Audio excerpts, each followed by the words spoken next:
Pashtun atrocities continue to mount as the Pakistan army faces serious accusations of firing on unarmed civilians in Tirah Valley. What began as a peaceful protest over a child's death has turned into yet another chapter of bloodshed and repression. For decades, the Pashtun community has endured state violence under the guise of security operations. Now, with more lives lost, calls for justice grow louder. But in a system where silence shields power, justice remains distant. In Pakistan's Khyber Pakhtunkhwa province, a region long plagued by conflict, militarization and marginalization, the cycle of violence shows no sign of slowing. Fresh unrest has erupted in volatile region, where the Pakistan army allegedly opened fire on unarmed civilians in Tirah Valley. At least 7 Pashtun protesters were killed and around 20 others were injured after soldiers reportedly fired live rounds into a peaceful demonstration. The protest has been organized in response to the tragic death of a child killed by earlier mortar fire that local residents blame on Pakistani military forces. Eyewitnesses describe scenes of horror and panic as bullets tore through the crowd made of largely grieving families demanding justice. Rather than diffusing tension, the military's violent response has only deepened public outrage. What began as a local protest has now sparked widespread condemnation from human rights organizations and ethnic minority groups across the region.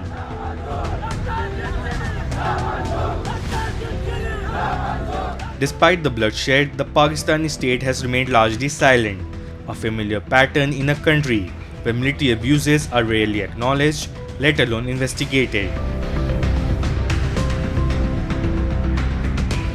The ongoing crackdown on the peaceful protesters in Pashtun region of KPK, Khyber Pakhtunkhwa, is not at all surprising.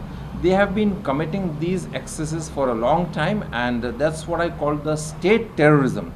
Pakistan, which sponsors terrorist actors in various parts of the world, be it Kashmir, be it Bangladesh, or be it European countries, never shies away or never hesitates to resort to terrorism to control or to oppress its own minorities. They have killed many protesters in the past also. If you remember, in 2019 there was a Khar Kamar incident in which they killed 13 peaceful protesters of the Pashtun Tahaffuz movement. Later they arrested Ali Wazir in 2020, again a peaceful protester of Pashtun Tahaffuz movement.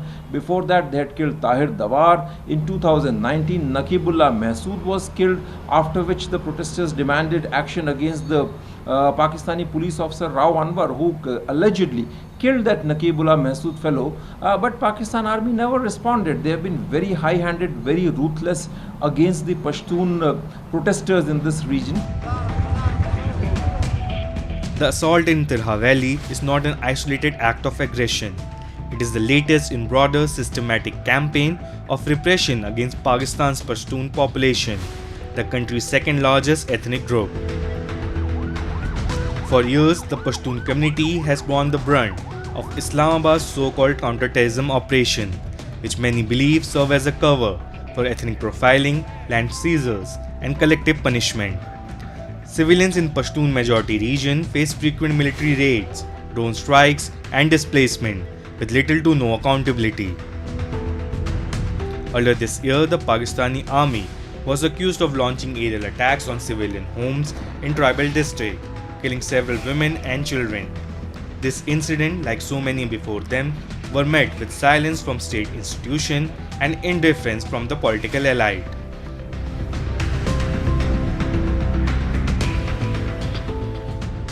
The only agenda that Pakistan army has for these different ethnic nationalities is to use them for its strategic advantage and to rule them in a very brutal colonial manner, for which it uses its Pakistan army. And Pakistan army has an ill reputation across the world. It's an army which is completely identical with terrorist organizations. Previously we used to say that Pakistan army supports terror organizations, but after the Pahalgam incident we saw that many Pakistani generals attended the funerals of terrorist commanders in Pakistan. So now we can say that there is no difference between the terrorist organizations and the Pakistani army. There is an umbilical cord between them, and they are just two faces of the same coin. The Pakistani military has long operated with impunity, particularly in border region where it exercises unchecked power. In this zone, entire communities are treated not as citizens but as enemy population, subject to extrajudicial killing, enforced disappearances, and routine torture. The latest massacre marks a dangerous new escalation. By opening fire on peaceful protesters, the state has drawn a chilling line: control through fear, not justice; force over dialogue. Yet this brutal crackdown reveals a deeper contradiction.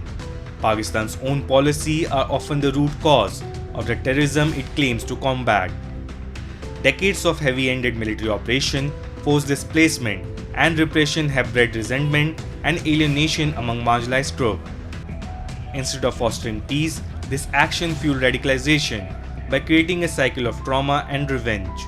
The military's so-called counterterrorism efforts have repeatedly turned into a theatrical display of forced raid, drone strikes, and bombing that devastate civilian population while offering little lasting security. This drama of military might serves to justify ongoing repression, but fails to address the underlying grievances.